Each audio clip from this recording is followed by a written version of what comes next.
and founder of Something or Other Publishing, Wade Franson, is the host of Created in the Image of God, a series that examines the role of religion in society, from messianic returns to the emotive responses transmitted through our culture. Wade fearlessly addresses reality claims from all directions, objectively exploring their compatibility with Holy Scripture. Joining him is Daniel Sanderson, CEO of Planksip, an international philosophy and cultural media outlet, helping emerging thought leaders with personal branding by co-creating organic content. Tonight's episode is Technology Today's Forbidden Fruit with Marco Ciapelli. Good evening, everyone. It's Wade Franson here with Dan Sanderson in the studio for the Created in the Image of God show. We are wondering where on earth Marco Ciapelli is. He's not here in the studio with us, physically or virtually. We didn't have time to generate an AI version of Marco, which might have been appropriate for tonight's show. Never thought about that, yeah. But given that Marco is a no-show on the show, we have a show in the can with Dan the Man. So welcome to everyone. Tonight's show will pivot towards a different question. We'll look into getting Marco back for those of you who explicitly came here to see Marco and are now horribly disappointed. Do not despair. We have a great show planned for you. And we're going to invite Dan to explain the tie-in. He was talking with me in the studio just before that. It's fitting that this topic that we're going to cover is in lieu of the question, is technology the forbidden fruit? The topic we're going to cover tonight is, was Heidegger anti-God? Now, Dan, as you may know, is a philosopher. And in the opening segment of the show, we usually dive into the background of the person who is being interviewed. And Dan usually does the honors of introducing that person to the audience. So we're going to switch roles here. I'm going to ask a couple of brief questions about Dan. Most of you know who Dan is. You've seen him on the show. But let's find out tonight what motivated Dan to get into philosophy in the first place. Dan, what motivated you to get into philosophy in the first place? I love this section of the show because it means all anecdotes are a go. And they are. The anecdote for me, which is just a personal story, is I remember sitting in my Toyota Tacoma truck in downtown Vancouver. A friend of mine named Tyler Sitter was still alive.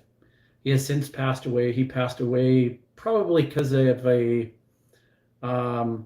bad genetic assemblage. He had a lot of genetic issues with him, and his body just was not compatible with reality. So his body kind of just disintegrated at the young age of, I think, 30 or 32. Tyler Sitter was the one that was, I think, responsible, and the spark, ironically, that got me into philosophy, but also the New Atheist movement. I had spent a majority of my young adulthood, focused on business, building a business, and entrepreneurship. And when I reconnected with my friend Tyler, he had, I would say, the equivalent of a undergraduate degree in reading literature, people like Richard Dawkins, Christopher Hitchens, Sam Harris, not so much Daniel Dennett, who was the philosopher.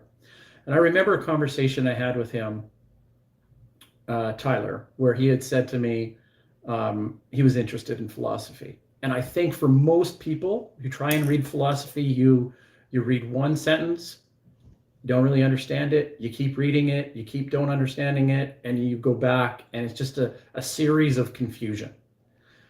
And the advice or the wisdom I would get from people who hadn't made the connection was that you just keep trying, you just keep returning to it, maybe take a course in it. I know YouTube is wonderful for summaries and and this type of thing. So when I had gone through that experience, I was tempted to try and figure it out. And I consider myself a smart fellow. I think it's one of my strengths. And so I can be a determined person. If I need to figure out something, I can usually figure it out. And the deeper I dove into the philosophical teachings of our famous intellectuals of our past, the more it started to make sense. And, tonight's show, we're going to be talking about Heidegger. But as people know, I speak a lot about Plato and the ancient Greeks. But it clicked. It clicked. It finally clicked. And I think the progression was conversations about God, and then moving into something that had more of a philosophical underpinning. And I think that's why I wanted to go into philosophy, is I wanted to understand, where does this all come from, right? So, yeah. So then share with the audience, as a philosopher, who was Heidegger? Martin Heidegger is part of the group of philosophers that fall into this existential movement. Now, I think that philosophers in general, in order to be a great philosopher, and there's no prerequisite for what I'm about to say, but each philosopher that's an intellectual giant has something that is very, very unique to offer humanity. And it's not necessarily something that's, I would say, most of it's outside of their own will. It's something that they're in the right place at the right time, telling something truthful about society. Okay. And I guess the way I can illustrate this is that I would say that if René Descartes was born 400 years later, would he be quite the contributor to society as he was? He's known as the father of modern philosophy, right? So Martin Heidegger's role in that, I want to frame this in my own perspective. Okay, my own perspective of how I arrange Martin Heidegger in this series of philosophers, these German intellectual philosophers, is that with the emergence of Newton, the world was captivated and fell in love with this idea of deterministic physics. The Newtonian physics was a paradigm shift in human comprehension. Okay. And I think that a lot of philosophers, actually thinkers in general, really thought, hey, I'd like a piece of that action. But you give me a little rope to hang myself here. Karl Marx wanted to do something very similar with sociology. Now, in terms of trajectories or falling bodies, we all understand what physics is, right? Now more so than we did 400 years ago, but it makes sense. It makes sense to you as a man of faith. It makes sense to me as your friend. Okay, so I was about to say, what are you, Dan? Yeah, well, we've talked about it, right? It's like, do I believe in God? Then the answer is yes. But I urge people to ask me more about that. So anyways, you have this love affair of somebody that is such an emergent, like is such a phenomenon. Newton was absolutely earth-shattering. Marx tried to do it with sociology. Let's try and make something deterministic. Let's try and encompass everything. And sadly, labor is not the totality of what social systems are, period. I mean, it's that easy for me. So where does this and how does this tie into Martin Heidegger? Well, Martin Heidegger was somebody that I think got caught up in the intellectual milieu of a new German romantic. Okay, there was a movement in Germany that was fueling the potential for something new, a new German superiority. That, in my opinion, blinded this great thinker. He's an incredible thinker. As much as you want and you think you can distance yourself from Heidegger, just spend some time in his work. It's a thicket. It is almost impenetrable.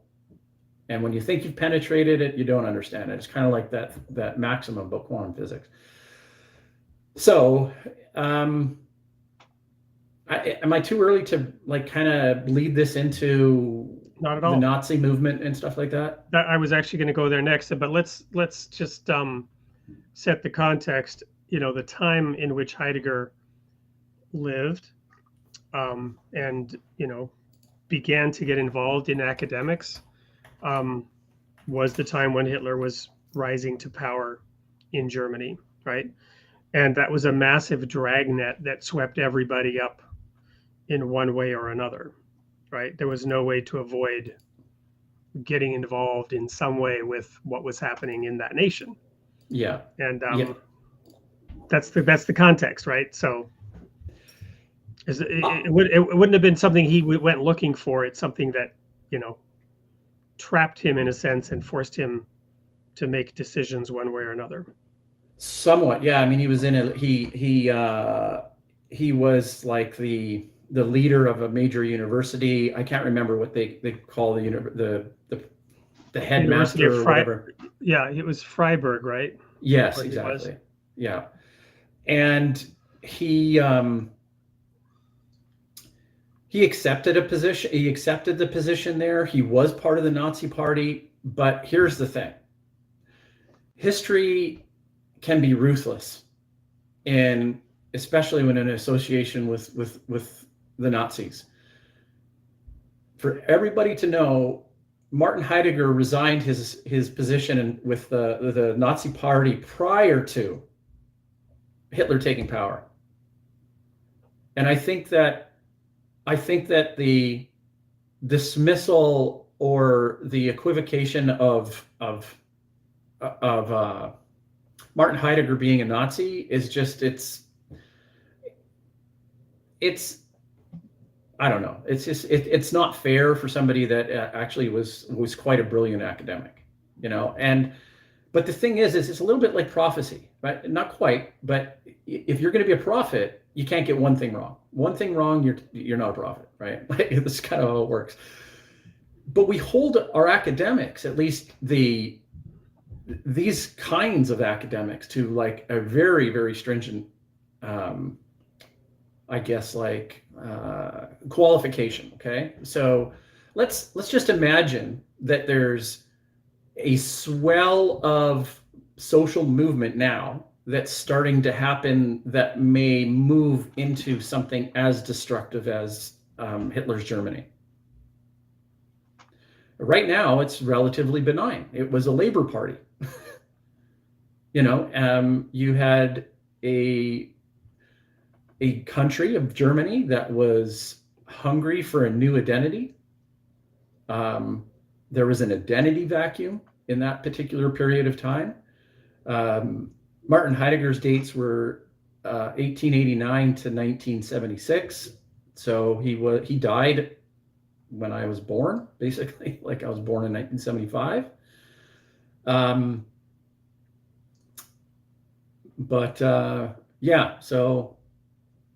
all know about World War II, and we all know about, the atrocities and that type of thing. I think the thing that hits me the most with Martin Heidegger as it approaches the Nazi question is that he never officially condemned the Nazi Party or tried to redeem himself in any way whatsoever, which it seemed would have been so easy. I mean, because he ended up getting his teaching, he ended up becoming a teacher again and stuff like that. But I mean, I think he was suspended for 5 years after the war. But what was it? What was it about his philosophy and his ideology, if you will, that led him into that trap, if you will, of not being willing or able to so extricate himself? I don't think the intellectual community holds his work hostage. I think it's just literally the participation. He was drawn to the new movement because I think he wanted to see a different world, and that's a trap that the greatest thinkers among us. That's the lesson. The greatest thinkers among us can go down blind alleys. Because I think and this is very relevant to today's cultural milieu, because I'm a traditionalist. A traditionalist is safe. Populations that advocate revolution and upheaval and turning the status quo, whatever that is, into something new, is too Rousseauian for my liking. It's scary it's scary beyond belief. It's so scary, in my opinion. And yeah. Well, we had a question from the audience, which I'll just quickly show, from Brian. What is this about? It's possible that Brian tuned in just a moment late. And so let me recap for those who may have joined late. Marco Ciapelli, who was going to talk to us about is technology the new forbidden fruit, is a no-show on the show.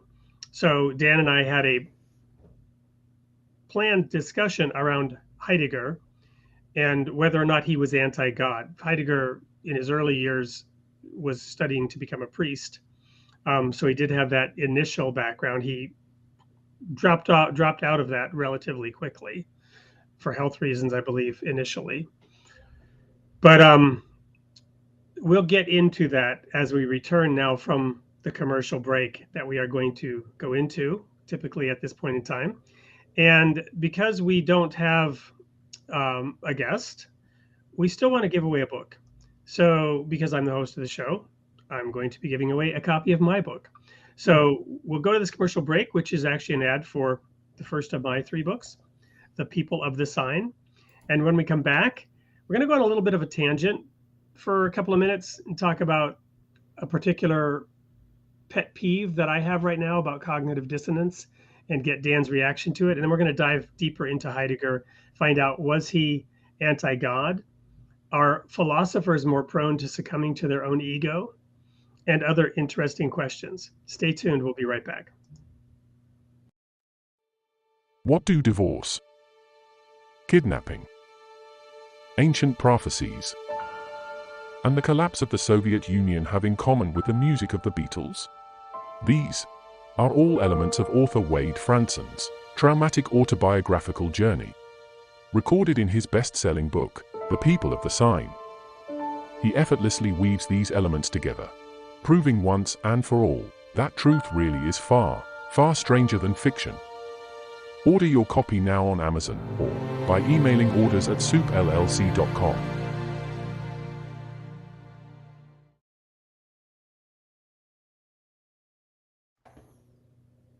Or by providing a comment in the chat that I like the best tonight for whatever reason, and you will be receiving a free copy of this book. In this book, it goes into a lot of my background, the early questions that arose through my experiences, and diving into those early years and how they make and shape us is one of the reasons why we open the show the way we do, by talking about the background of our guests. So now, a pet peeve that I have right now, which will tie into this idea of succumbing to one's own ego. And Dan, I just really want to get your take on a central theme that we cover a lot on this show from time to time. which is the idea of having our thoughts be coherent, of achieving intellectual coherence between our thought and our action. In Zoroastrianism, there is I think the idea of right thought, right words, and right deeds. Right, that's the basis of that religion. Right actions, having our thoughts be right and pure, having our words be good and pure, and having our actions conform to that. We recently had a deep discussion about how if the spirit and the attitude behind a thing, behind a good work, isn't there, then even good works will aggregate up into corruption. And this is another word for hypocrisy, right? For having some flaw in our thinking that leads us as individuals, and then as families, and then as tribes, and then as cities, city-states, nations, and the whole planet, aggregating up problems. And so one of the things that is on my mind is the issue of borders. We would all like to see a world where we all get along, where there's freedom of movement, where we feel welcome and at home wherever we might travel in the world, that people would welcome us as we travel somewhere else. And we would welcome people that travel here. A borderless world, a utopia. And yet there's this saying about good fences make good neighbors, right? And that in a lot of intellectual circles today, we talk about safe spaces, right? Protected spaces, spaces where one is not confronted with microaggressions, spaces where one is free to be what one wants to be, where everyone is willing to address me by my chosen pronouns, no matter how they may otherwise perceive me. So here's the cognitive dissonance, right? How do we have people who would advocate for there should be no borders, we should have open borders, and people should be able to flood into our country from other nations, while at the same time demanding that I can project my personal space out into infinity?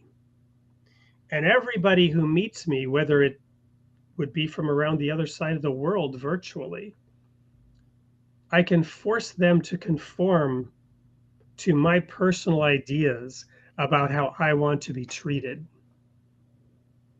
But I can insist that my nation have open borders and allow people to come in who are of a completely different culture and a completely different behavior, who may not, who in fact, by coming in the way they are doing so illegally, and thus not respecting the boundaries that have been established. So this is like a massive cognitive dissonance between that golden rule of treating others the way I would like to be treated, right? Where there's not an ability to reconcile and have intellectual coherence about this projection of my personal space and how I want to be treated and how I insist everybody around the world would treat me with a degree of dignity and respect, but then demand that the nation of which I'm a part of not have borders. There's got to be some way to reconcile these things, but to me, this is an interesting cognitive dissonance. One might, dare I say, hypocrisy of thought. What's your reaction to this, Dan, as a philosopher? The picture you're painting for me is national borders, and it has to do with immigration, where the other one that you're pointing has to do with like personal boundaries. And so I see kind of two abstract things. I do see the dissonance, but not quite so starkly as you do. Well, if so typically it's not the people who live on those borders who are in law enforcement, right? So they're projecting a standard on these other people about what they may or may not allow in their personal space. You follow me? In other words, I'm setting standards that I myself would never go along with. I'm forcing other people to behave in ways that I would not allow myself to be forced to behave. Right. Well, let's go the Jordan Peterson route on it, right? Because a Canadian psychologist, somebody that basically said, I will not be forced by law, or university law, by law, whatever, in his class to address his students by a preferred pronoun. And by the way, that's just one example of this thinking of me establishing very clear and very specific do's and don'ts about how other people may treat me, creating a safe space around myself. I see. Okay. Yeah. While not allowing the nation to create a safe space for itself, insisting that the boundaries that other people have set up be destroyed, while at the same time insisting on extending and solidifying boundaries that never before existed for the individual. I have to say, I like how Cameron's really jumping in here. He's in the comments. Sometimes he's somewhat quiet, but he must really like this conversation. We got to have Cameron back too. He's wonderful. I see your point, Wade. I see your point about the maximal individual freedom without boundaries or limitations, but virtually no. There are a lot of comments coming in, but let's just look at this one. I don't think it's a hypocrisy to ask for social acceptance. Of course not. There's nothing wrong with that. National borders are about boundaries of a society and cultural norms. So why?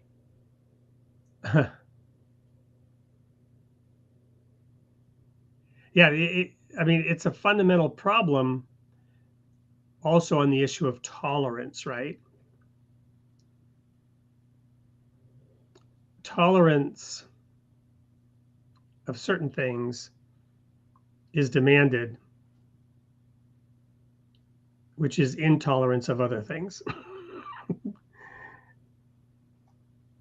I wonder if Cameron, like what Cameron's thoughts, maybe you can mention something, Cameron, about open borders. Like, do you have a defense for open borders? I'm more on Wade's side on the borders. But yet there's the more important or the pressing issue that I see with borders is refugees on one side of a border, starving, struggling, right? This type of thing, and other countries completely fine. And what do we do about that as a world community? But people say there is no world community. There's no world governance. There's no world community. Not if we are, until we're global citizens that are part of a global democracy. We could go in 100 ways with this. Yeah. But I really want to focus on this specific situation of me demanding protective boundaries around myself, my ego, my positions, my perspective, my ideologies, right? Because this extends in the universities to, the freedom of speech and again, safe spaces go in the direction of there are certain things that I should not be subjected to having to hear, right? I want protective boundaries around my ears. I should not be forced to listen to this contrary opinion, Yeah. right? Yeah. And yet, I insist that the borders be torn down, and then whatever floods in, floods in. Yeah. Yeah. Right. So I think Cameron understands what we're getting at and is saying the same thing here. People deserve to have their living space and control over that space. It became sticky in the face of colonialism and oppression. Well, yes and no. I, again, not a topic I want to talk about tonight. That's an additional overlay and an element that we could debate how relevant it is and is not to the idea of having a border, right? Mm. Given any particular border we might choose to talk about, it may or may not be an issue. I'm talking in the abstract about the idea of a border around a defined group of people, such as a door on a house, a door on a public building, right? Mm-hmm. A tax that is levied for the right to live in one place versus another place. All kinds of borders and boundaries. School districts in which your child is eligible because they live in a certain area. And again, that gets sticky too in terms of the history of racial segregation and busing and all that. But in theory, the idea of establishing personal space and personal boundaries while denying that right for any other outside of myself, right? I guess agreement.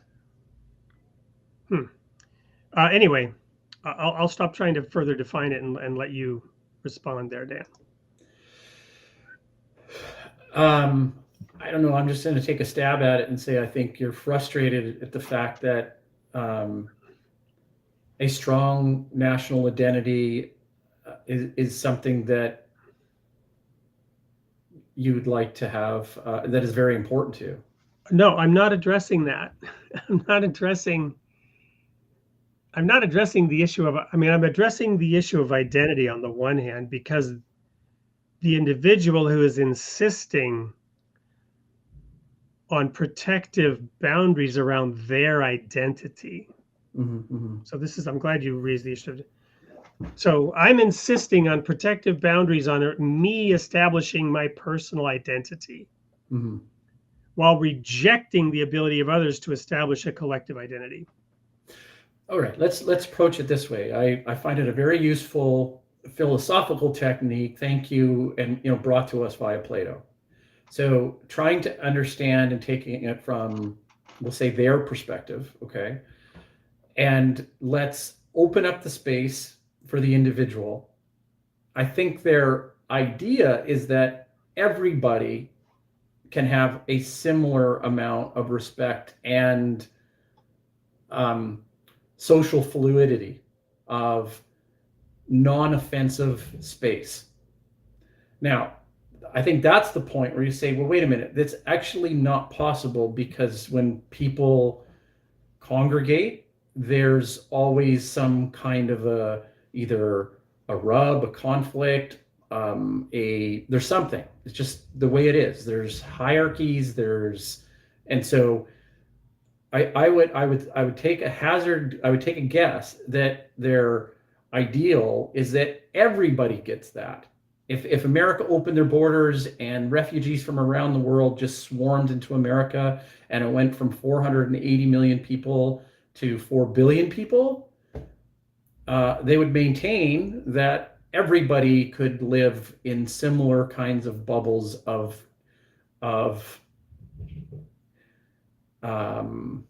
equality. And I guess, what other descriptions are we using for that? It's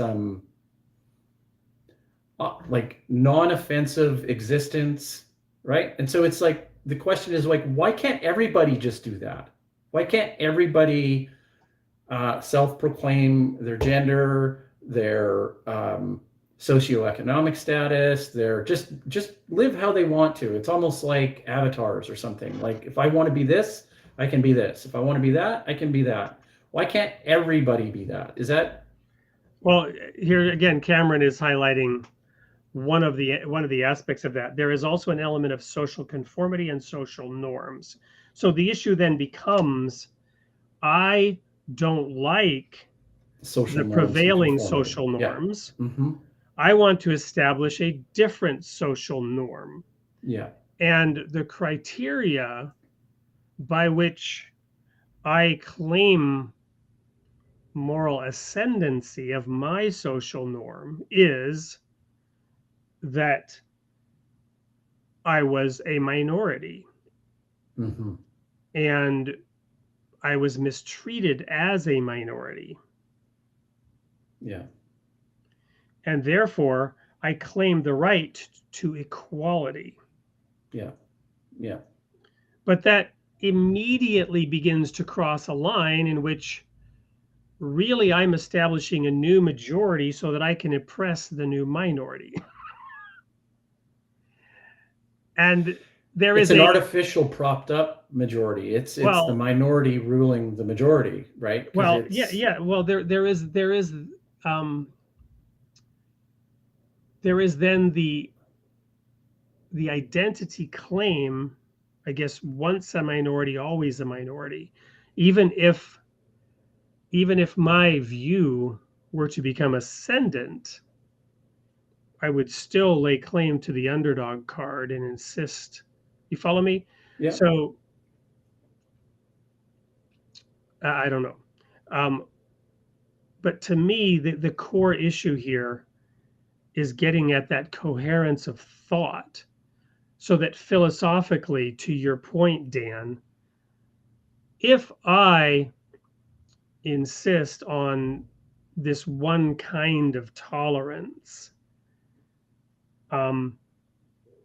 and then claim what the other person is wanting to have to be an intolerance. Yeah. And I can't recognize that these two things are the same, or I can't recognize that these two things are different.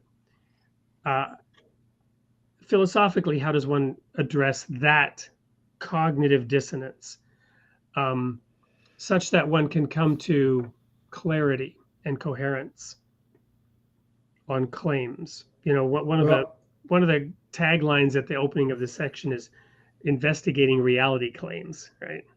Yeah. Wade, look, I mean, when I'm confused, and I'll admit, I'm confused, and I get confused if it gets too particular. And so I want to pull back, and go to something abstract. Okay. Yeah. And I think this is where you and I could possibly agree 100%. The difference between chaos and order. We have a track record in the West and in Western cultures under a Judeo-Christian hegemony of relative order and prosperity. I, for one, and this may be my cognitive dissonance that you share with me, and we may be in the fishbowl, but I, for one, am looking at what's coming into the future, and it's getting more complex. It's a little scary, and I would rather rely on the order and the tradition that we've laid forward in the past. I'd like to follow that same track, as opposed to trying to reinvent something new based off of the emotions of varying, competing, and this is the key thing, competing populations for ascendancy in relation to other populations. I think it is incredibly dangerous. Well, and on that note, we're going to go to a commercial break and tie this back into the original topic of, is technology the forbidden fruit? And I think we've got just the right word from our sponsor to bridge that gap. Stay tuned. When we come back, we'll talk more about, was Heidegger anti-God? Are philosophers more prone to succumbing to their own ego? and more. Stay tuned. We'll be right back. Artificial morality. The future of AI is rapidly changing, and with it, the future of humanity. How will we approach this transformative technology? Will we make ethical decisions that shape a bright future for all? Or will we be swayed by greed and self-interest? The world's great spiritual teachings offer a path forward, a way to use the tools we create for the betterment of humanity. They remind us that we are all created in the image of God and that our technological advancements must reflect this spiritual reality. In Artificial Morality, Navigating the Ethics of AI with Spiritual Teachings, we present a vision of hope, where technology serves humanity and not the other way around. Join us as we explore this critical topic through stories of inspiration and hope. To submit your own tale of navigating the ethics of AI and become a part of this groundbreaking anthology, simply email us at info@supellc.com. And there's that QR code if you'd like to learn a little bit more about that anthology. Cameron Cowan is saying he writes about this. Perhaps a contribution from him would be welcome in this anthology. And I'm going to just put that email address in the chat so that you can have it, email us or email Something or Other Publishing, and express your interest in joining the other writers contributing to that anthology. So right before the break, we were talking about hypocrisy, cognitive dissonance. The question there is, are philosophers more prone to succumbing to their own ego, Dan? What do you think? Oh man, I would say they're human just like the rest of us, and I'd say they can definitely succumb to that quite easily. Did Heidegger succumb to his own ego in his inability to distance himself from the Nazi Party? Was there some I think so, absolutely. strain of Absolutely. purity in his conception of right and wrong, and that he painted himself into a corner, or as the Germans might say, konnte nicht über seinen eigenen Schatten springen. He was not able to jump over his own shadow.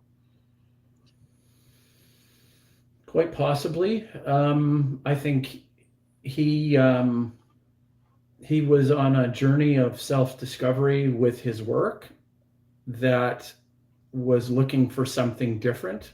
And he was very much the product of a society, as we all are to some degree. And, Wade, you'd said a while ago that we all think we're right. Now, if the universe conspires in such a way as to line up just a few more of your, I don't know what we would call them, the way you see the universe unfolding, right?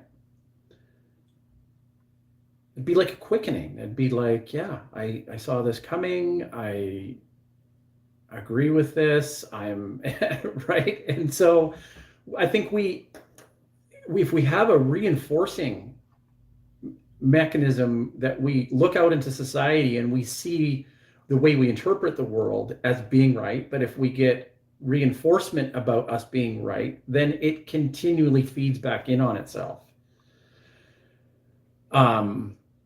The good part of religious structures, I would say, is that they have a beauty of wisdom that explains and prompts for humility and prompts for altruistic the opposite of a self-serving act, right? For the greater good, this type of thinking. And we step away from that at our peril. We we are given everything that we need to make, I guess, like healthy, happy choices for a thriving community. And we will constantly stray from the flock, to use the analogy of the sheep. We will constantly do that. And so what brings us together? Well, I mean, a secular society will say secular values. A religious society will say religious values. Immanuel Kant will say, well, that's just, it's a categorical imperative, which means it's just in us. I'm like, well, the religious guy will come back and say, yeah, and I know what that inside of us is. Right? It's the divine spark of God Almighty. You know, I'm an advocate of religion in the sense I would like to see people connected with their divine nature and with the divine nature with a capital D and a capital N. You might just say their higher self and the order of the universe. So religion could be interpreted as a set of agreed upon behaviors to which we all strive to conform, right? There's a quote in a Baha'i text that says, it's basically, to whose commands we are all conforming, right? We are seeking to align ourselves with the divine will. In the Baha'i faith, the marriage vow is simply the man and the woman, because marriage is between a man and a woman in the Baha'i faith, as it is in most religions historically. The vow that the marriage partners say to each other is simply, we will all verily abide by the will of God. And in one sense, we have no choice but to abide by the will of God. There might be different interpretations on how long the leash is that God has us on, right? The will of God is that we have free will, that we are able to make our own choices, that God will not coerce us, that he has created a universe that happens to have laws. You mentioned Newtonian physics, and you talked about the energy that was unleashed when Newton had his aha moment and declared a new aspect of reality that had not previously been understood, and how that energized all of humanity in various ways to have discovered what was always there. Yeah. And thus to unleash the power, as it said in that ad a little bit ago, of creating tools, right, that hopefully would be used for good, but we know they're not always used for good. Once the discovery was made, you know, Prometheus, you referred to Prometheus as well, right? And fire being stolen from the gods. Once that was achieved, like anything else, we were allowed to use it for good or evil. And we're still trying to figure out the thing that Eve was so attracted to, which is the desire to understand good and evil, right? She ate of the forbidden fruit, you know, going back to the original show we were planning to have with Marco Ciapelli, Is Technology Today's Forbidden Fruit? She desired the forbidden fruit because, as she said, it was to be desired to make one wise. And with the serpent whispering in her ear, you will become like God, knowing good and evil. And God knows this, and he doesn't want you to have it. That's why he told you not to eat the tree. Well, no, the truth is God does want us to have that. Paul, the apostle, later clarified, strong meat belongs to those who by reason of use have exercised their senses to discern good and evil. So absolutely, we would desire to understand the nature of the universe and also the nature of good and evil, but we're still figuring it out. There's a swirl still around what's right and wrong. A lot of the debate around the topic we just had a few minutes ago about personal borders, personal boundaries, personal space, and societal boundaries, or you might say group boundaries, agreed upon boundaries of a collective. the debate around that and the cognitive dissonance around that is all caught up in questions of morality and who's right and who's wrong and who's in power, who's oppressed and who's not oppressed. Mm. And you know, and there's contention. The world's peoples are contending over these issues. You know, what would Heidegger make of today's world in which these questions continue to swirl, and or other philosophers? He was very much against the technology. He would have liked humanity to return to a pre-Socratic, more of a being with nature, more of a I don't know. Let's just to get the point across, because I think it ties into what you were saying about Adam and Eve.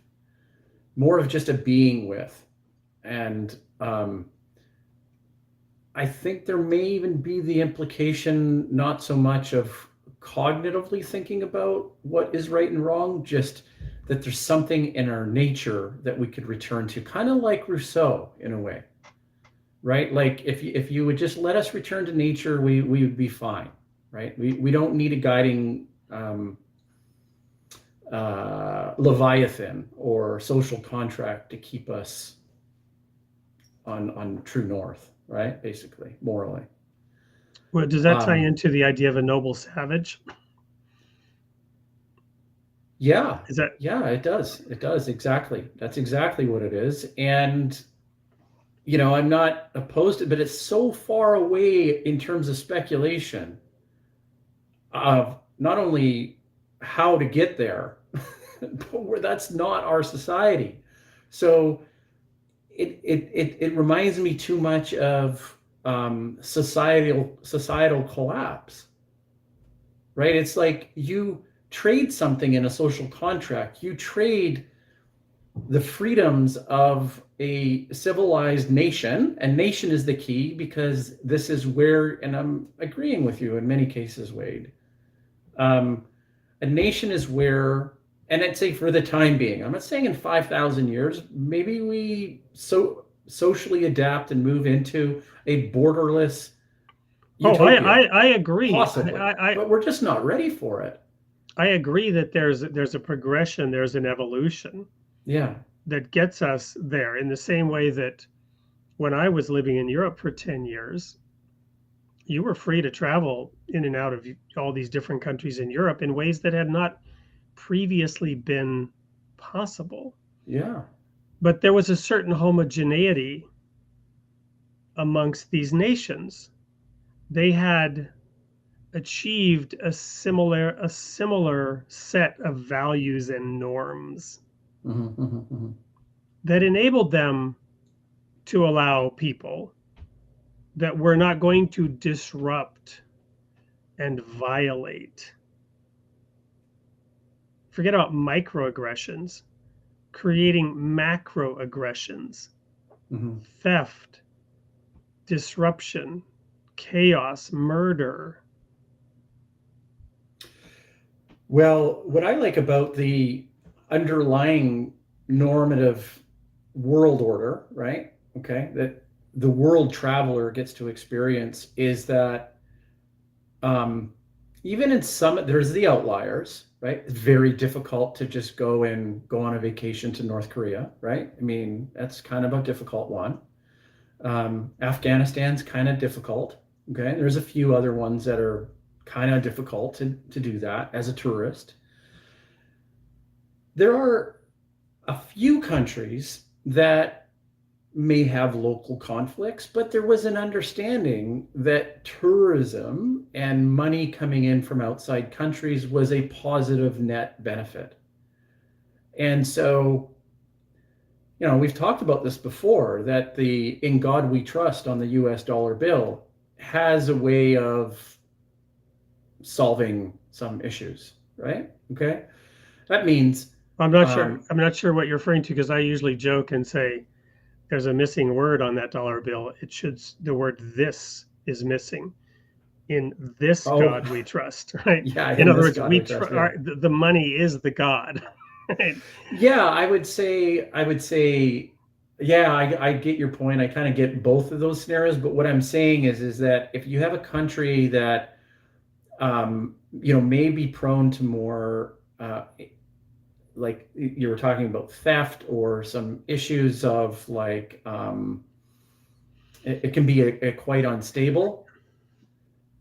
If the political powers, they try and kind of squash that because they realize that international travel and tourism is a good thing, so they want to keep that out. Oh They yeah, want to but protect the. while I was in Europe equally, I did what was really an amazing experience. I think it was in 1985.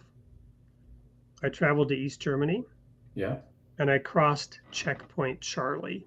Oh, okay. Yeah, yeah. And Checkpoint Charlie was the checkpoint in East Berlin, between West Berlin and East Berlin, Uh-huh. in which there was a corridor that you walked through, and there was a no man's land of cement and barbed wire and glaring spotlights and automatic machine guns. So you were literally walking across a border that if anyone tried to cross that border, they would be mercilessly mowed down. Uh-huh. Yeah. And this border was erected by the people on the eastern side of that border Yeah. to prevent the intercourse of those peoples. And my cousin in Sweden used to joke about the Baltic. And he said, "You see that submarine over there?" Of course, you couldn't see the submarine, it's underwater. But you see that submarine over there? It's patrolling the waters of the people's paradise to make sure that the people from the West can't get in. Huh. Right? It was his joke, obviously, right? The Yeah. workers' paradise has to patrol their border to Yeah. keep the people from the West from getting into the workers' paradise. Yeah. Um, Yeah.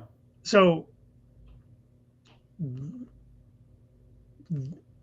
that highlights this ideological difference, and in a sense, a very negative aspect of borders. But that one was the opposite of what you normally think of. They were trying to keep people out too. Mm. But almost everything that was erected and paid for and built and managed and maintained was not intended to keep things out, but to keep the people in. Yeah.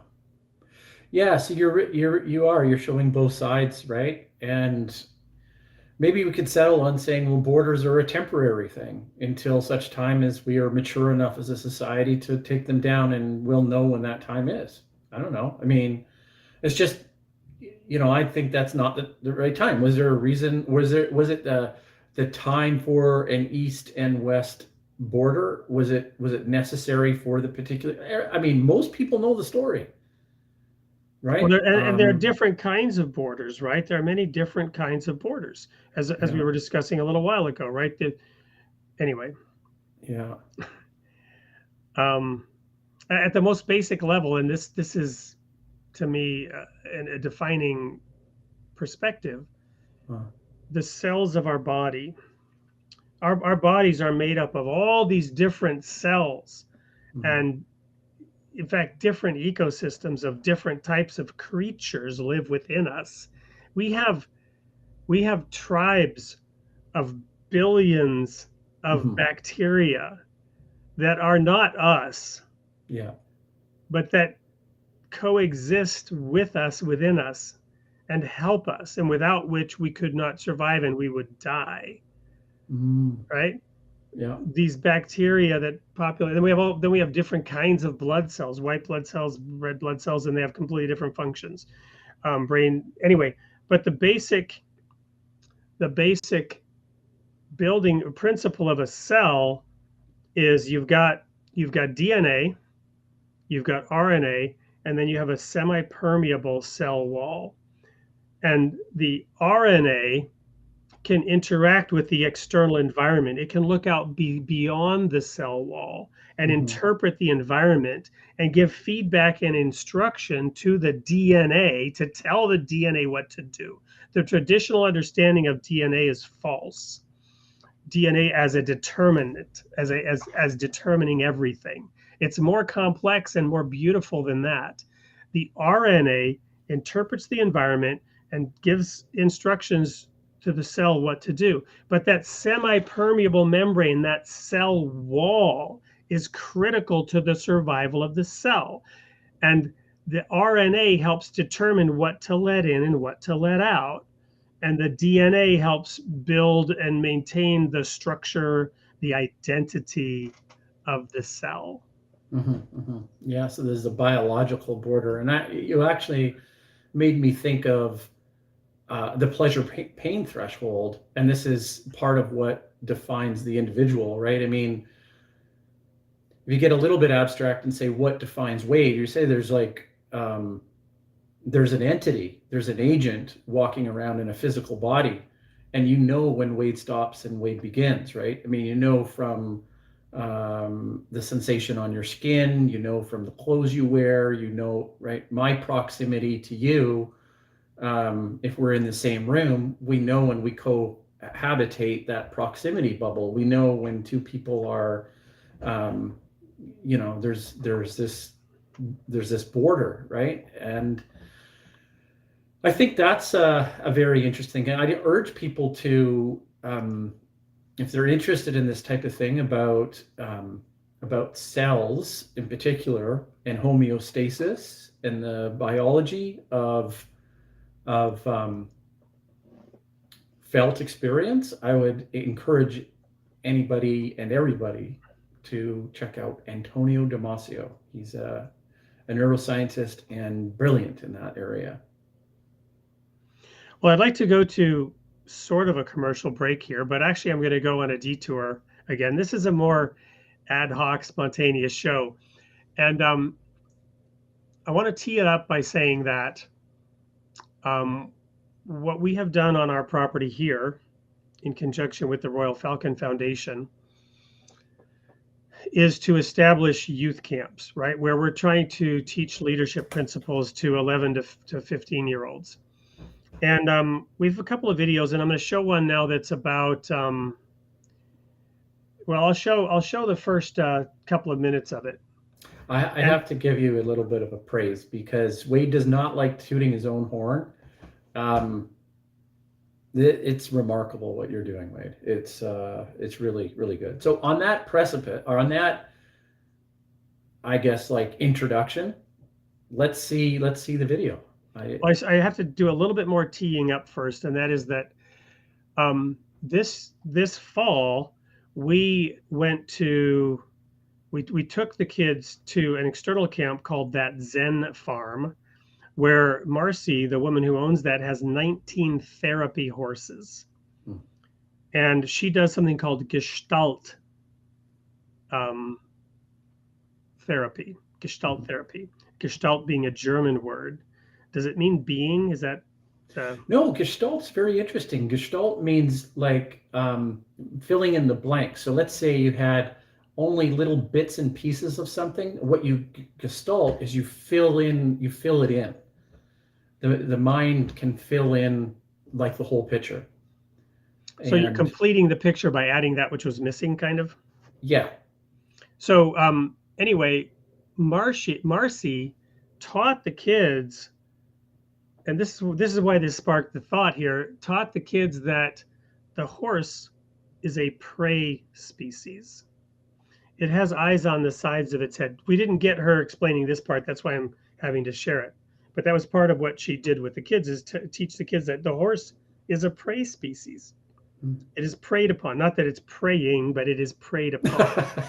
It's a religious show. You don't ever know. Yeah, and we're horsing around. Yeah, and we are a predator species. We have eyes in the front of our head. We go directly at the thing. Whereas prey species, they have eyes on the other side so that they can have more of a 360 view. They won't get snuck up on from behind as easily. And so she said, you have to approach the horse from the side. Mm-hmm. so as to keep it calm. You don't go straight at the horse, Mm-hmm. and you don't go too fast, and you don't go too slow. You're not aggressively going towards the horse, and you're not sneaking up on the horse. Mm-hmm. You are just. So she taught us, and I wasn't a student, but I was listening in intently and learning. She taught the kids how to be with the horses and how to use their body language and so on to lead them around. And the other reason I want to share this is that the focus is on experiential learning. And I'm going all over the map here. I do this a lot. I weave in a lot of things, but the point that I'm now making is that there's this big debate in Christianity, and the debate is faith versus works, right? And you know, all you need for personal salvation is faith in Jesus. Well, the issue that I personally have with that is, first of all, it's essentially selfish. Why are you overly concerned about your personal salvation, right? Because the golden rule is do unto others as you would have them do unto you. And, you know, Jesus said, why do you claim to love God whom you have not seen when you don't love your brother whom you have seen, right?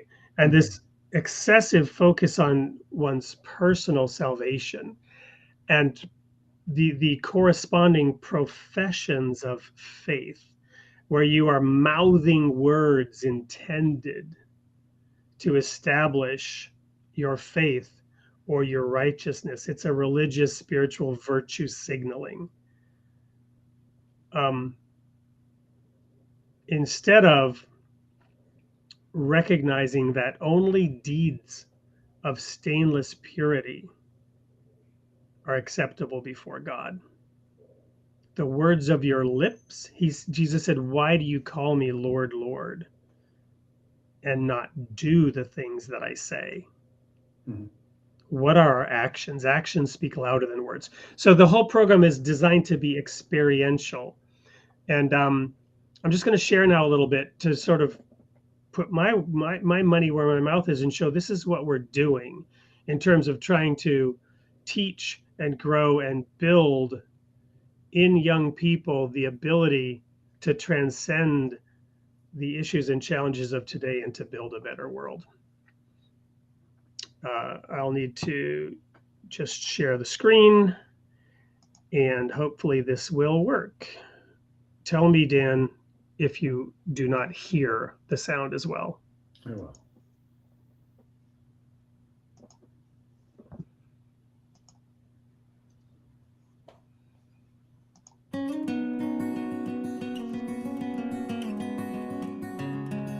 This fall camp was really a continuation of what we've been building over the last couple of years. This camp's challenge course was the Animal Kingdom Challenge course. And so the 9 checkpoints each had to do with a different species and learning about that species and how that species has achieved excellence within the ecosystem. We're going to start here with the dogs. Dogs like to be playful. So you're going to play a game of fetch. It was a simple game where they just had to toss a ball to each other and catch it over a line, but there were no instructions given, and there's not always instructions given in life, so they had to ask questions until they were able to figure out what the game was like. During some of the workshops today, while half the camp was doing the challenge courses, we had the gardening program where we harvested using the potatoes to make French fries. What's really unique and different to this camp is that we really want no more than 10% talking. And then they're doing things, right? Deeds, not words, be your adorning.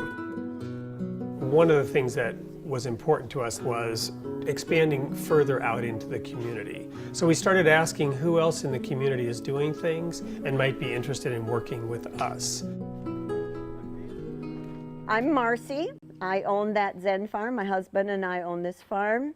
Today, I'm going to have you start by becoming part of the horse herd.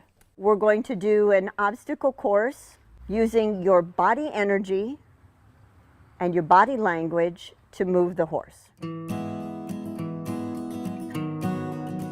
The first tool you're going to use is called the curry comb. Nice, yep, take your time, go round and round. Like trying to gain their trust by like touching them and letting them like get our sense. Now the next part, which is how do we use our bodies and our energy to move the horses? RC provided an experience where you taught them how to really be aware of their bodies and their breaths, and that would help them to lead the horses. You want the horse's head slightly in front of you. Nice. Exhale and stop your feet. Excellent. The leadership component was taking young men and women who are 11 to 15 and showing them that they have the energy to lead this 1,000-pound animal around and even take it through an obstacle course. And that was quite an experience for all the participants this year.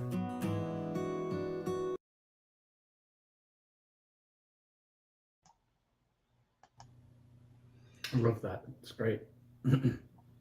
So I just thought it was interesting in talking about how we have different ecosystems even within us. We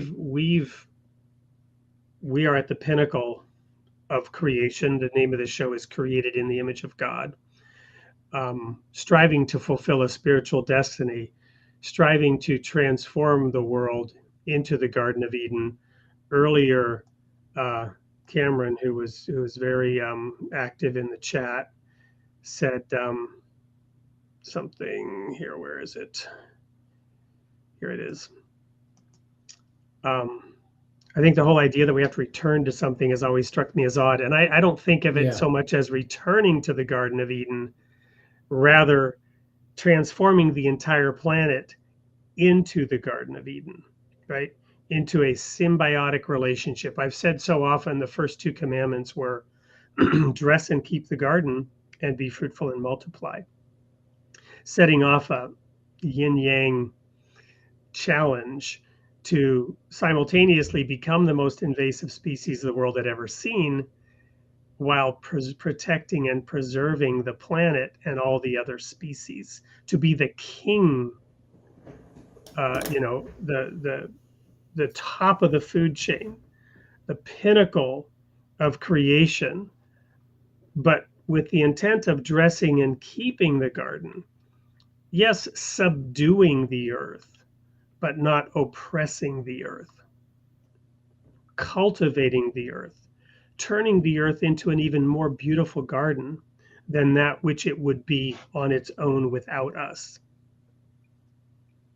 In that sense, even improving upon the creation, which gets back to that whole thing of technology and AI, right? And are we turning it into a Frankenstein monster, or are we having it actually serve a higher purpose?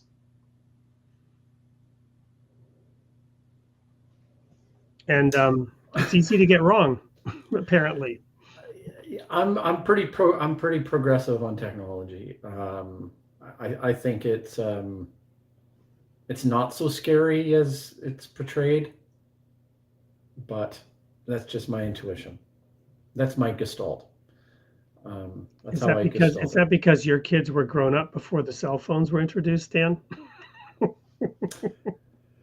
Oh yeah. I see your point. I don't know. I remember being on a plane with my boys and looking at a 2-year-old natively navigating an iPad, right? I mean, and I had the idea that as I was parenting, that this is the world of technology is what we live in, and I'd like to see them gain native skills using technology to problem solve. The problem lies if in a potential collapse. I know I've talked about that before, and I may be overreacting, but if there's a collapse, then we have a culture that doesn't understand how to do simple things. And without technology, once it's turned off, right? So I hear you, but I think there's a certain Pollyannish naivete around celebrating the beauty of a 2-year-old being able to play with an iPad. Because look at the so-called generation of the lost boys, right? Where you have hundreds and hundreds of thousands, perhaps millions of young men who have just become immersed in that technology, and they're spending their lives in the virtual world, where they can control the circumstances and think they are winning at something, i.e. the games that they're playing in the virtual world. And they're feeling a sense of empowerment and self-actualization by adopting avatars and, becoming the person who succeeds in killing everybody else in Fortnite. And, doing this day after day after day, hour after hour. Yeah. And that's what those 2-year-olds on the iPads often, I'm not saying always, but often grow up to be. Yeah, I know there's a difference, but I want to paint in a slightly different perspective. I think maybe one that I picked up from Steven Pinker. And as you're a little bit older than me. I made the mistake. I said, "Oh, Wade, you're about the same age as me, right?" And he laughed. Anyway, so here we are. As we're aging, we're becoming the wise part of the generation, and something like Pinker said, we're less susceptible to novelty. Remember the old days, and back in the good old days, this kind of like mentality starts to sink in. And I remember when I was just a wee lad, there were little video games that came out, or Q*bert or Pac-Man, and Grandpa was like, "You're wasting all your time, and you got to stop playing those video games. They're going to eat away your brain," and all this kind of stuff, right? There's nothing wrong with well, there's lots wrong with me probably, but there's nothing wrong with an entire generation that grew up with Atari, or grew up in arcades. Remember, they used to have these places where you played pinball and stuff like that. Oh, he's wasting and spending all his money in the arcades. So Wade, help disentangle then versus now. How much further down the rabbit hole are we? Are we deluded ourselves? Are we swimming in our own cognitive dissonance? And how do you know that? How do you know that we are, or we're not? Are we the same old people complaining about back in our day? What do you think? I think there are serious problems in society that are getting worse. I think it's hard to say exactly what the cause of these things is. And what degree technology, or the specific example I gave of, Fortnite, plays into it. You've always had people who, maybe underperformed what their potential was in life by one person's standard. Before the iPhone. But I think as a parent, and I am older than you, but my kids are younger than yours by quite a bit. And so I do read up, and I do study the impact of the internet, the impact of technology like the iPhones, and look at the vast numbers of disorders that are emerging, and what's going on in the schools, and even what we try to encounter in our summer camps. And yeah, there is a difference. There is a difference. I am concerned. Based on all the information that I gather as a parent who wants to inform himself about how I can best serve my children. Community. Well, and I went through, getting back to my book, I went through some very difficult times as a child. I ended up in Sweden living with my aunt and uncle. My uncle was an alcoholic who was into pornography, and I discovered his stash as a kid, as a young boy. And ultimately, that led to a struggle early on that I had, that I ultimately felt because of my religious training, I was better off saying no and distancing myself from that. And it was a struggle, but it wasn't as pervasive, and it wasn't at my fingertips every second of every day. Mm-hmm. Look at the opioid epidemic, for example, which I've been watching some shows on Netflix. There are a couple of really good ones. There's one about the Sackler family. I think it's called Painkiller.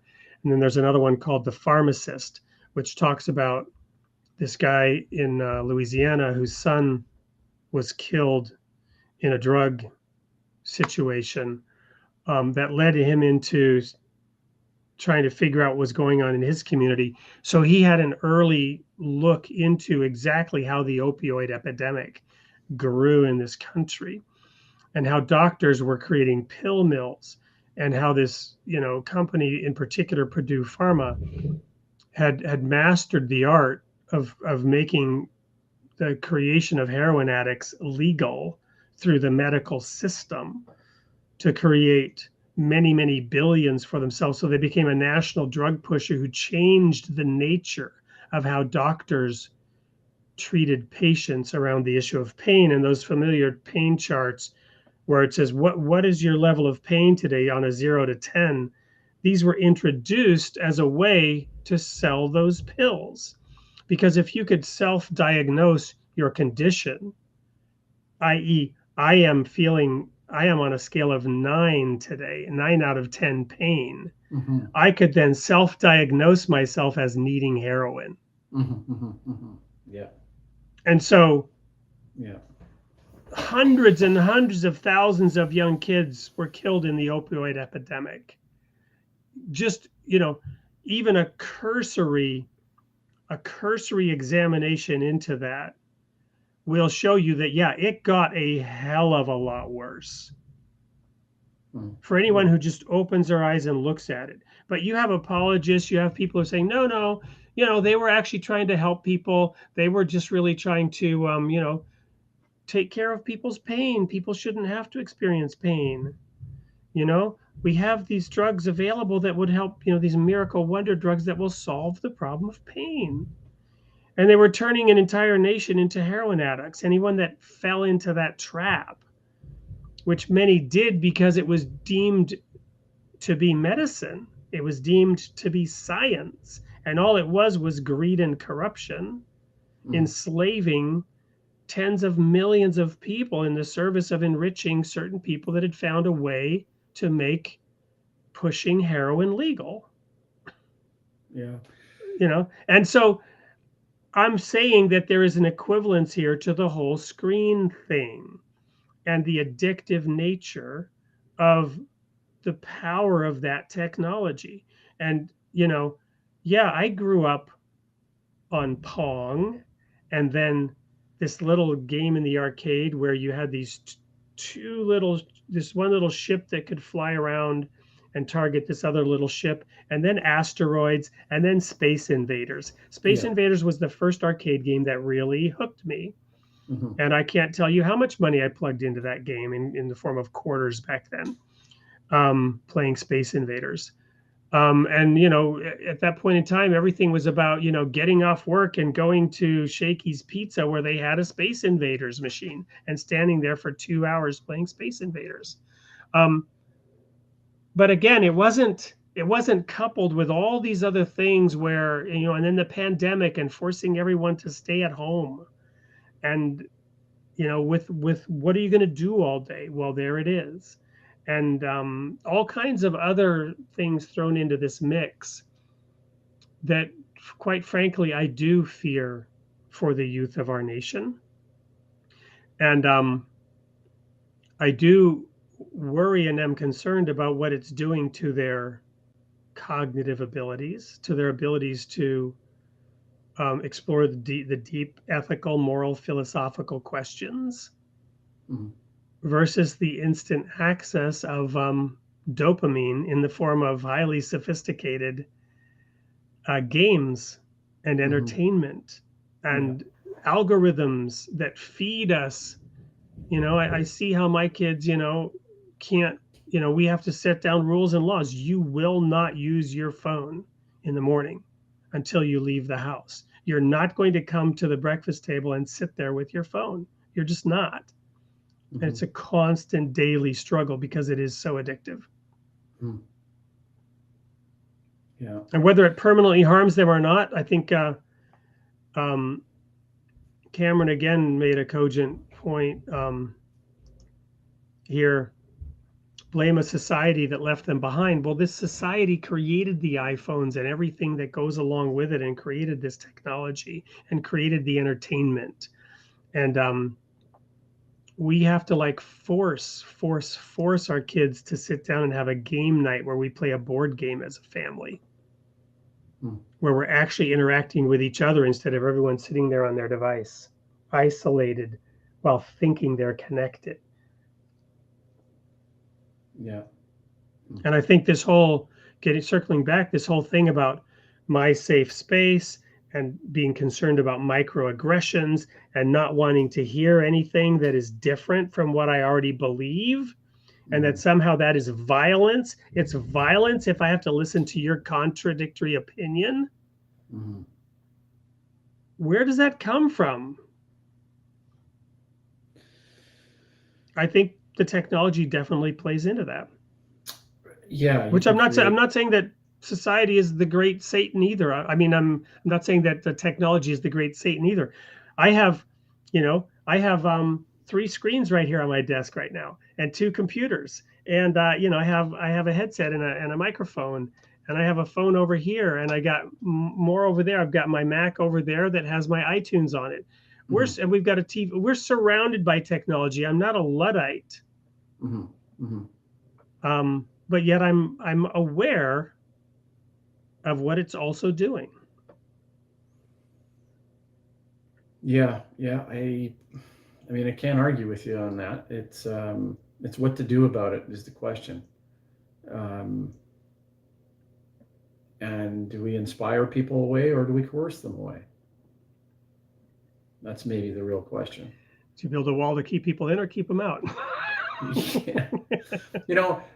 Your comment earlier about the opiate crisis. Now, this is something that just kind of caught me by chance. So I quite often go to movies with my boys. It's kind of the thing we do. And we're at the theater, and car commercials, right? Automakers make pretty swanky car commercials. And I feel that economies can move in certain directions based off of where the auto industry is going, right? I mean, the auto industry is just a massive, massive indicator of economies, right? Okay. And I'm going somewhere with this, but what I noticed is that in that same space where you typically see automakers, there was then pharmaceutical companies. And I was like, have we arrived at the place where the pharmaceutical sales and profits are really driving the economy and, driving the economy? And then that felt scary. Right. That really felt scary, because there's powers that be. It's not conspiracy, but there's well, look, and you raise a really interesting question, and you may want to take this up with Steve Keen on that other show. But I just recently read about several hundred hospitals closing in the United States, and there's apparently 600 more on the verge of bankruptcy. And I didn't dig into it too deeply, but in essence, the cost of medicine is pricing itself out of rural communities, right? Nobody can afford it anymore. I hit a deer with my car the other night. Oh shit! And I was not going fast, and there was a deer in front of me, and I swerved to the left to miss it just as the other deer was jumping out, because I live a little bit out in the country. Just as the other deer her best friend was jumping out into the side of my car. And And by the way, the deer walked away. I don't know if it ultimately survived, but so I thought, well, I've got $1,000 deductible. I'm going to just go get an estimate. I'm not even going to make an insurance claim because I don't want my insurance prices to go up. And I thought, looking at the damage, I thought this might be $1,000. And my friend said, no way, that's at least 4,000. I said, you're probably right, but I'm going to go. Well, guess what? It was $9,000. And one of the reasons it was $9,000 was it's a new car. And it's a 4Runner. It's like a big tank, actually. And it's good for out here in the country where we can't even get up our driveway in the winter without it. But so it's got all the fancy new technology, and it's got a screen right there in front. It's got a 360-degree camera so that you can see all around the car when you're parking, and it's good for radar and, not hitting the car in front of you and all these electronic warnings and everything. The camera, the 360-degree camera is still 100% functional. The camera was not affected at all by this. But on the estimate, there were 2 line items around the camera totaling $1,200 to recalibrate the cameras and the 360-degree camera. $1,200 just to basically refocus the camera, because they got to shut it all off during the repair, and then they got to turn it back on, and then they got to recalibrate it. So $1,200 basically just to, get your camera working again, where the camera's not even broken. Mm-hmm, mm-hmm. And so the cost of this is rising astronomically. And so all this equipment is being bought for all these hospitals, and nobody can afford it. And insurance, costs are going through the roof to pay for all this. And every time you go in for any kind of anything, they send you to 3 expert to have an MRI and to have, the electrocardiogram, and all this technology has to be deployed to diagnose and analyze you. Mm-hmm. And it's exorbitantly expensive. Yeah. And so that's one of the reasons why these hospitals are going bankrupt, because the cost is just rising astronomically. Yeah. And so to your point, yes, all of that stuff is driving the economy, and none of it is productive. Well, and I think, we in this show, we stay away from like political divisions, but I do feel that there is one side in particular that really voices strong opinions for more financing and support in hospitals and schools and these types of things. And although on the surface that sounds like a great idea, you bring up a really interesting point about either just the way the flow of dollars get utilized and inefficiently maximized, right? There's no accountability. It's just like a black hole, a sinkhole. Yep. So then it gets even more politically entrenched, right? Yep. Circling back just a little bit on this topic we had before. Thank you, Marilyn, for weighing in here. ADHD in children has increased dramatically due to instant feedback from devices. And imagine being a teacher today, having to compete with that, having to create an environment in the classroom. And of course, they do deploy technology to a degree to make the classroom more interesting. But look what you're competing with today. Yeah. As a teacher, to try to captivate and hold those minds. That's why, again, in the camps that we do, it's so experiential. Just by way of positivity here, I'm gonna quickly share the rest of that video, and then we're gonna call it a day, because we're rambling all over the map. Hopefully, people are finding it interesting. I certainly am. But I want to also make sure that we look through the comments, pick a winner, and get to the end of the show here. So we're just going to watch the end of this video here so people can see where we went with the rest of the camp in terms of experiential learning.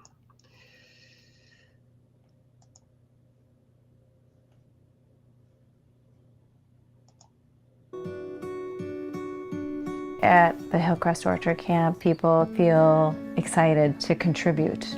They want to be a part of a community that's more united and loving and accepting and welcoming of anyone from any perspective or any race, religion. And I think, again, they're inspired to help and be of service.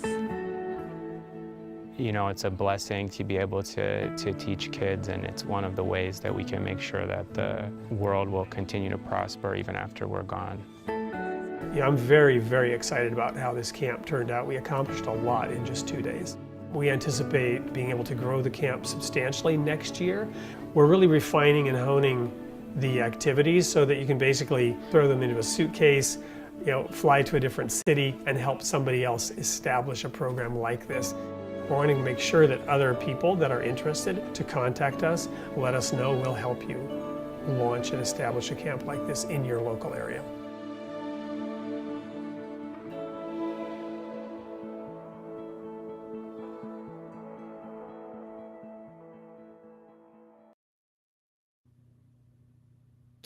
I'm just looking at the chats.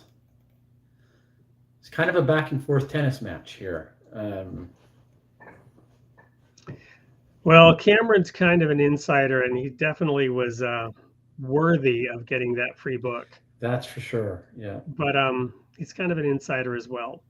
Ralph had many, many comments. How do you I'm pick sorry, which- you and I were talking earlier about a certain guest who had a perverse sense of humor. Well, I'm now going to show mine. I'm going to invite Brian Norfleet to reach out to me Okay. and claim his book for the comment That's of funny, the right? evening. Yeah. What is this about? And he's even doing this, right? So it's like, there's Brian Norfleet. You just won a book. You know, and the reason is, Brian, that if you read The People of the Sign, you'll know what this is about. So congrats to Brian Norfleet.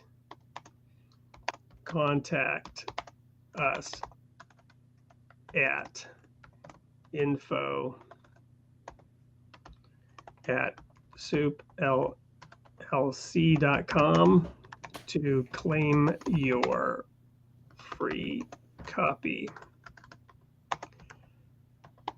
of The People of the Sign.